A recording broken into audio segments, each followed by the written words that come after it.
Dr. Bryan Brown is the weed IPM specialist at New York State IPM, and we're very excited to have him sharing with us today about why weed identification matters for doing IPM. So go ahead, Bryan. Your slides look great. Oops, great, thank you. Well, I guess I'm going to jump right in. It was a little, yeah, a little finger glitch there, but yeah. So thanks for having me. So weeds are so unique. Each species is so different that they respond. Each one responds differently to whatever we throw at it: tillage, herbicides, mulches, even the weather, different soil types. All of these things impact which weeds are going to thrive and which weeds are going to die. And so that's why it's important that we need to be as accurate as possible when we are identifying weeds, so we know what we're dealing with and what its kind of likes and dislikes are as far as management goes. I want to highlight there's an excellent, relatively new guide the past few years, Manage Weeds on Your Farm, that has all kinds of helpful information about the biology and ecology of most of our common weed species, with these great tables. When does it emerge? When does it set seed? How many seeds does it produce? What type of soil does it thrive in? And this is available for free. And I think Amara is going to put the link in the chat where you can get this online on SARE's website. So identification. Historically, with us in New York, we would rely heavily on this book, Weeds of the Northeast, which is fantastic. And there's actually a new edition of it out the past couple years. Highly recommend. And I often like to tell people to encourage people to keep a weed journal. So identify the weeds that you have, and you can make little drawings to help you remember what are the key identifying characteristics of each plant, how the flowers look and the leaves, and what management strategies have you tried and how those work. I think a journal is a great way to do that for gardens.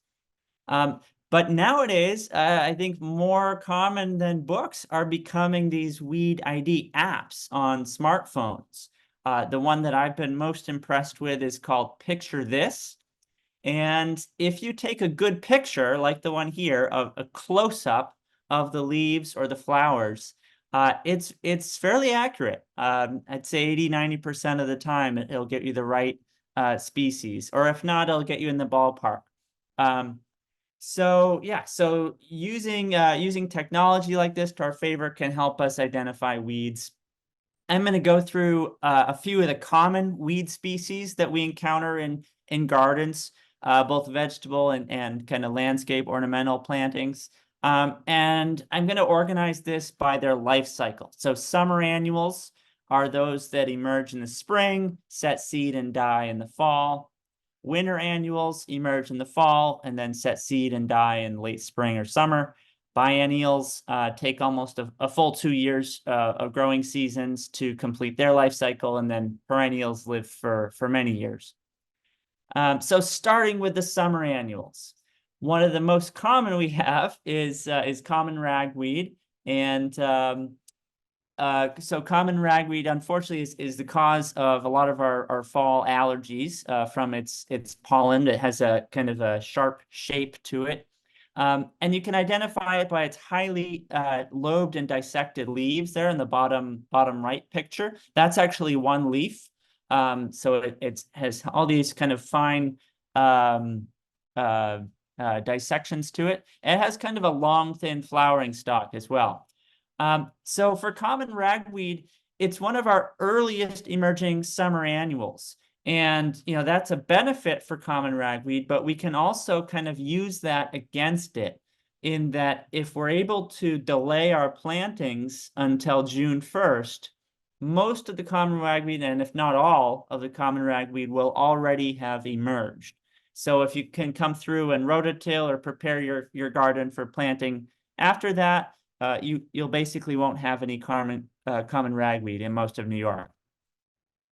Hairy Galansoga is one of the most common weeds in vegetable systems because it's so quick and it can kind of fit in its life cycle in a short timing. In fact, in just a few weeks, 3 weeks, I think it's from emergence to flowering and setting seed. So very quick.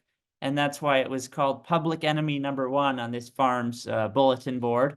But the Achilles heel with Galansoga is that the seed doesn't have any dormancy. So as soon as conditions are right, adequate warm soil, moist soil, it's going to germinate. So we can use that and to our advantage and create what we call a stale seed bed. If we can give those conditions for germination and get a lot of them to germinate, so that then we can come through and kill them before we plant our crops, so they won't be a problem when we have a crop in the ground. Common lamb's quarters is fairly distinctive. It has kind of a lighter green color and a somewhat oblong or somewhat triangular leaf shape. It also has these white small crystalline structures that act as a sunscreen near the center of each plant. And common lamb's quarters, it is very susceptible to hoeing or physical soil disturbance. When it's small, it's very easy to hand weed. And also, as far as Achilles heels, be careful with nitrogen. Nitrogen is something that really allows common lamb's quarters to thrive. And so be careful not to over fertilize or and be careful with the timing of when you're incorporating legumes if you're using a cover crop. Common purslane. So this is a kind of a thick, waxy leaf, fairly succulent. And you might even see this in a high-end salad in New York City. It is edible. And in fact, these thick, waxy leaves hold a lot of moisture and nutrients that allow it to survive drought and survive hand weeding. So you might pull this up and think that it's going to dry out and die in the sun, but it has so many resources on hand that it can oftentimes reroot.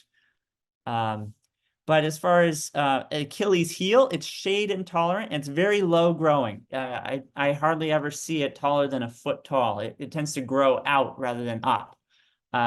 And so if you can grow a competitive crop nearby or some beneficial flowering species that are taller than that, you'll likely outcompete it. Pigweeds. So these are a darker shade of green leaf. This is a red root pigweed, but a lot of pigweeds have a reddish stem or reddish towards the center here. The pictures on the right, they have kind of a sharp spiny inflorescence or seed head.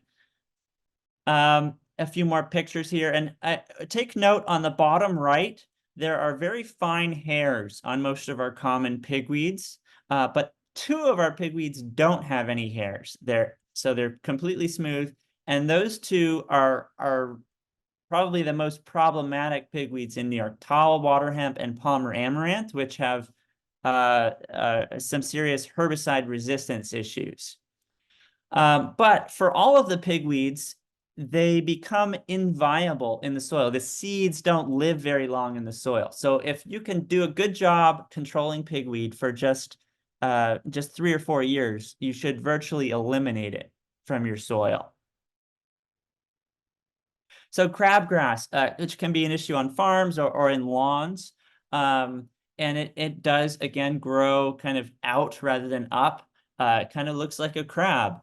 And so when you're mowing for lawns, if you're mowing very close to the ground, crabgrass can thrive in that situation. Whereas if you're mowing higher, say 4 inches or above, you're kind of shifting the competitive balance more in favor of other more desirable grass species that grow more erect.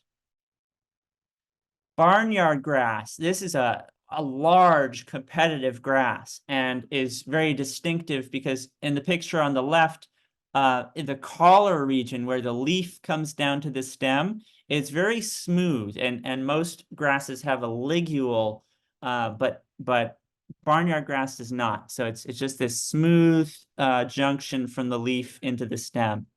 So barnyard grass unlike a lot of our weeds that the seed, as soon as the seed is produced, it shatters and it enters the soil. Barnyard grass kind of holds on to the seed a little bit longer. So if you do have a lot of barnyard grass that's already set seed and it's November or December, January, it probably still has most of it. And you could go and pull those plants and get all that seed out of the garden. So it won't go down into your weed seed bank. All right, winter annuals. So winter annuals, just because of their timing, they're typically not as competitive with our garden desirable plants. Things like purple dead nettle, field pennycress, bed straw. But some can be an issue, and one example of that is horseweed, which is resistant to glyphosate and will typically emerge in a rosette in the fall in the upper left here, and then in the following spring shoots up and kind of bolts in a way and becomes this tall kind of horsetail type shape on the upper right. It looks kind of like an upside down baseball bat and produces these windblown seeds, which the seeds, they have to be tiny. Because they're windblown, and so they don't have much energy in those seeds. So they really have to emerge and germinate right at the soil surface to be successful. If you're able to rototill or do some raking and get those seeds deeper or put down some mulch, they won't be successful. They really need to be right on the soil surface. So that's a great management tactic we can use in our favor for horsetail. So biennials. One of the most common that I see is common burdock, which has these huge leaves, sometimes 2 feet long. And of course, the burdocks themselves, which can stick to our clothes and help spread the weed, can have some issues with livestock.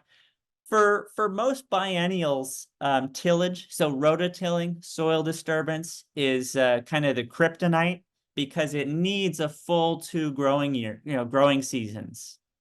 And so if there's an interruption in that, it won't complete its life cycle and won't be successful. Perennials. Okay, so Canada thistle is a common perennial weed, notable by these purple flowers and, of course, the sharp spines on the edges of the leaves.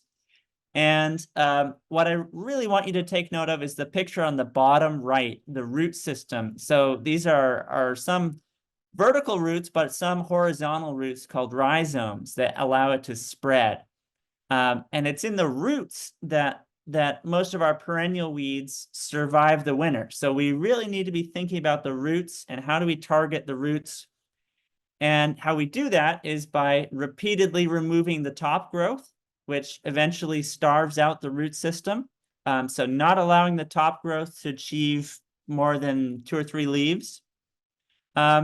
And I'm joking here, but goats do eat thistle as well as some poison ivy, so goats can be effective. And systemic herbicides like clopyralid, especially if they're applied in the fall, when perennial weeds are preparing for winter, they're pulling resources down into their root system. They take the herbicide with it, and it helps to destroy those roots.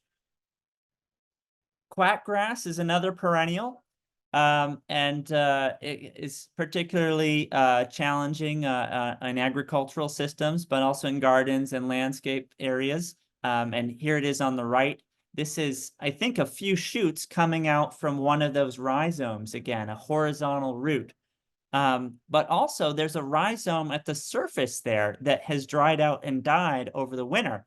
And I think that's a great Achilles heel we can use if you have a large area, is to rototill, get as many of those rhizomes up to the surface in the fall. Under 20 degrees Fahrenheit should kill these rhizomes. So that's one way to kind of maybe save us some labor. Otherwise, you could hand pull all the rhizomes and be just as effective. So yeah, I've tried to give some examples of how every weed species is unique, and we really need to identify weeds accurately to be as effective as possible with our management. So I'll stop sharing and take any questions if there's time. We do have a couple of minutes. Do folks have any questions for Bryan? Just checking through the chat. I see one in the chat. How deep do the rhizomes go for some of the weeds? Well, they say that for field bindweed, the deepest root is actually at the center of the earth. No, they field bindweed does. I mean, that one is particularly aggressive in spreading via the roots, but you can see roots down 10 feet. And so, yeah, it can take a lot of, hands, digging through the soil to pull out all those rhizomes.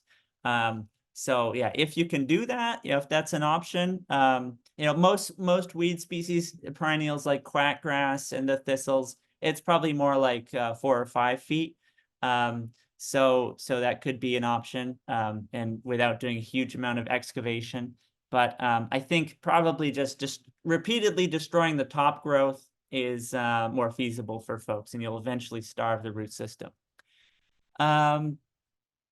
Mugwort. So mugwort is another perennial weed. Yeah, I actually just gave a presentation on this. So I'm thinking back about some of the things. Mugwort also, spreads underground, and it also has some allelopathy, so it can chemically hinder the plants around it. Mugwort, again, it's typically, I almost never see it in rototilled, farmed areas where there's tillage or rototilling. So repeatedly doing that can allow you to gain control of mugwort. Otherwise, mulches, in general, loose mulches aren't going to do much on these perennials. They have so much energy stored underground that they can push through any loose mulch. But a thick plastic mulch, like a landscape fabric or a tarp, could potentially work. Silage tarps are used in some cases. They tend to come in 50 by 100-foot lengths. And if those are secured at the edges, yeah, you can prevent light from reaching the leaves and eventually starve out the mugwort. If it's well established, though, make sure to go well beyond the borders of the mugwort, because it will send roots out and round and try to kind of come up from the outside. Yeah, just stop me whenever, Amara. In general, if you pull weeds from the root, you'll kill it. Yeah, if you can get the root out, that's the whole plant. So yeah, if it's a situation where you're hand pulling, and hand pulling, I might add, works best in loose soil. So after a rain is going to be most effective. They're going to pull out the easiest. And yeah, just walk them out of the field. I would suggest making a separate pile from your good compost, kind of keeping a weedy compost where things are going to be dying, but you don't have to be as vigilant about it if there are some weed seeds in it that they're going to return back into your garden. Burning the seed heads. Yeah, absolutely. And they sell flame weeders now at a lot of home and garden stores. You do have to keep the flame on them for a few seconds to kind of make popcorn out of the seeds, basically. But that's a potential option. I know back where I'm from in Maine, they'll burn blueberry fields regularly to help kind of reduce the weed load. But burning doesn't reach, the heat doesn't penetrate into the soil enough to decrease the weed seed bank in the soil. So it's only going to be for the emerged weeds. If you are interested in destroying the weeds in the soil, I would suggest soil solarization. And we have some resources on that on our website, which is using clear plastic to superheat the soil in the summertime for an extended period. Okay, I think I'm going to pause you there. Okay, We have thanks. so many more questions in the chat. Thank you so much, Brian, for this great information. I think that I've been seeing a lot of weeds come up in my garden. This is really timely. Don't worry if your question didn't get answered. I will share it with Brian. Brian, you're welcome to stick around. If you see a quick question that you want to answer here, that's fine. Otherwise, I'll email you the questions that don't get addressed. And I am dropping in the chat the link that Brian shared with more information about weed IPM. So with that, I want to transition over to our IPM minute. Regina, you can go ahead and start sharing your slides while I do your introduction. So Regina Clinton is an extension associate with New York State IPM and is focused on community IPM, specifically in Western New York.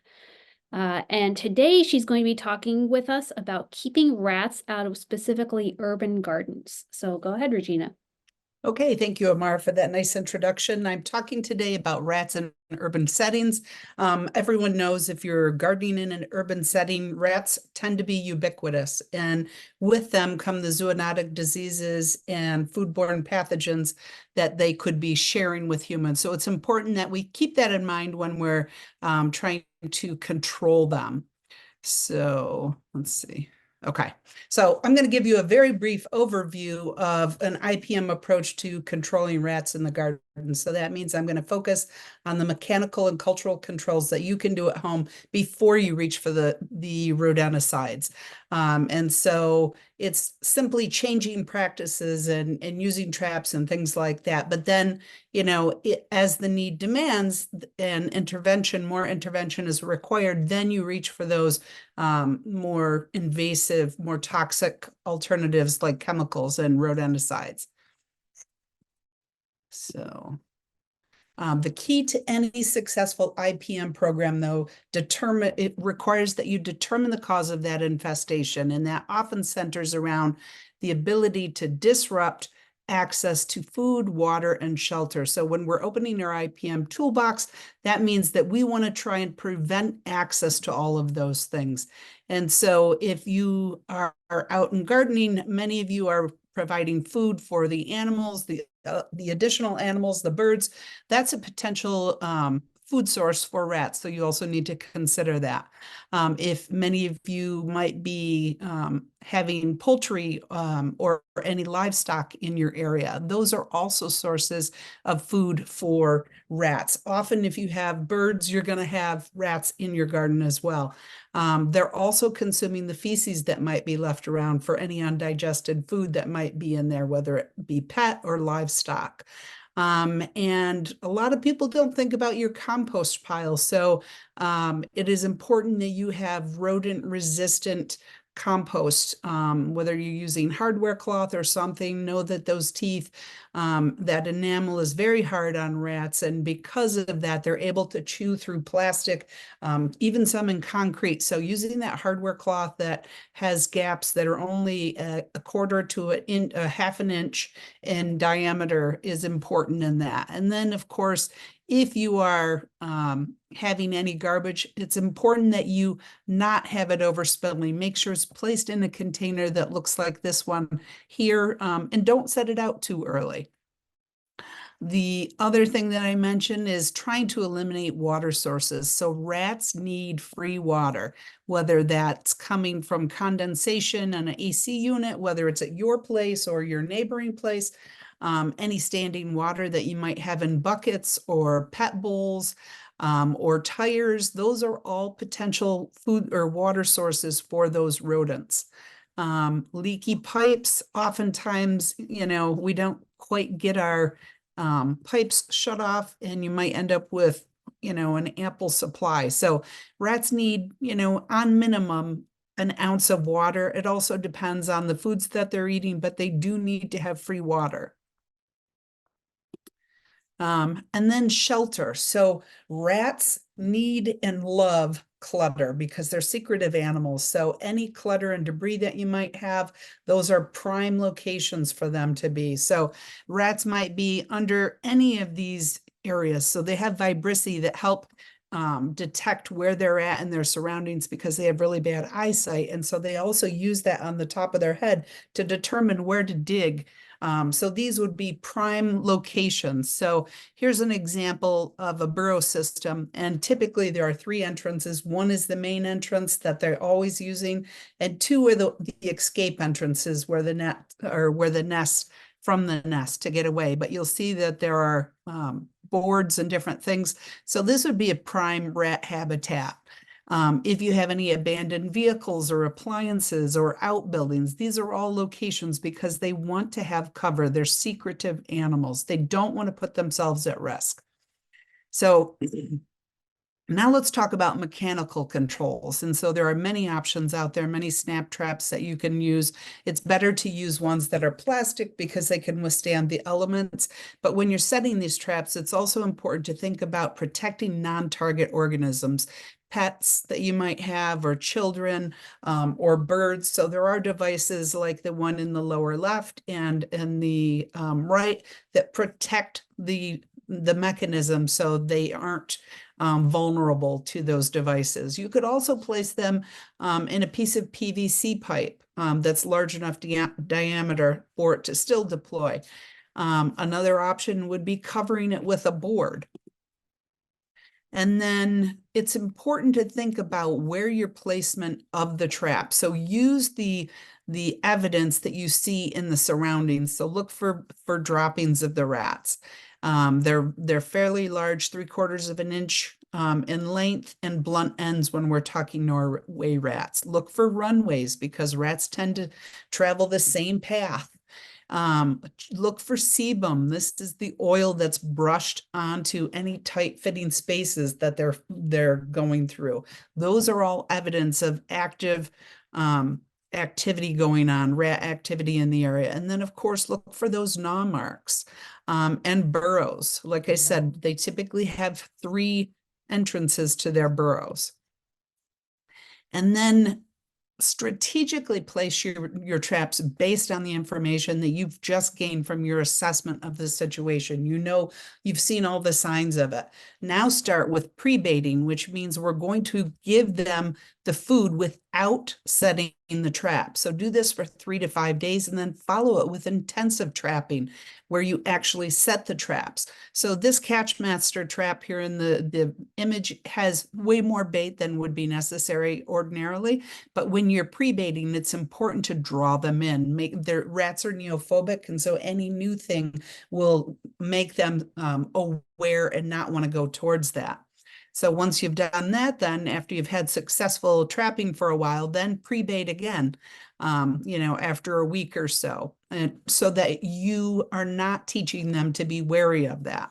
And then some things that are commonly mistakes that people make is when you overbait, the rodent is able to remove the bait without deploying the trap, and then misplaced traps. It's always important that you're reading the signs of the situation.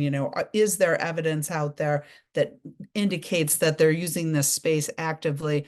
And then another common problem is not using enough traps. So when you're doing this intensive traps, you want to set a large number out there so you can strategically strike them. And then there are multiple kill traps that don't require as much hands-on watching, the pneumatic device and this other zapper. So those are some possibilities that you could use. There are also burrow treatments. So it's important that you look at all options that are less toxic than always reaching for the chemicals. So these burrow treatments are using carbon monoxide or carbon dioxide in the case of rat ice, and injecting them into the burrow. So here you see the burrow RX, which is really just the exhaust would be piped into these burrows and closing off the other entrances. This has the rat ice that's placed in all of them. And what they're essentially doing, all of these devices, they're asphyxiating the animal humanely and very quickly. And then I'd be very remiss if I didn't include something on rodenticides, so reducing risk to non-target organisms, and selecting, if you do decide that it's important, selecting a pesticide or rodenticide that is the least toxic that will give you the job. I've also included a rodenticide topic fact sheet. And wrapping it all up, what I'm proposing that you do is remove that rodent red carpet. Don't make access to your garden, make it inhospitable to them and disrupt those things that they need to survive, that food, water, shelter, sanitation, and call a professional when needed. So I'm sorry if I went a little over.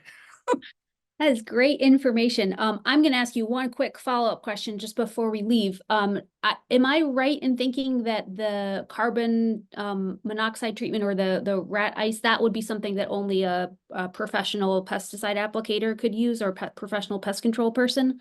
So apparently the device is not needed to have registration. The device can be used. It might be that the compound that's used, the carbon dioxide, would have the pesticide registered. So yes, potentially you could, and I would advise anyways, because you're dealing with carbon monoxide and carbon dioxide, it is a fairly cost prohibitive thing for an individual to do themselves. So it's far better to go with a licensed professional when you're doing that. So good question, Amara. Yeah, and I'm seeing a confirmation in the chat that the rat ice does definitely require a license, and the machine does not. Yeah, and I think anytime you're considering using a pesticide, and the rodenticides would be no exception here, make sure that you're reading and following the label that's specific to the location where you live. I know we have some folks joining us from other states. 100%. Thank you so much, Regina. Thank you, Bryan. Thank you for all of our participants today.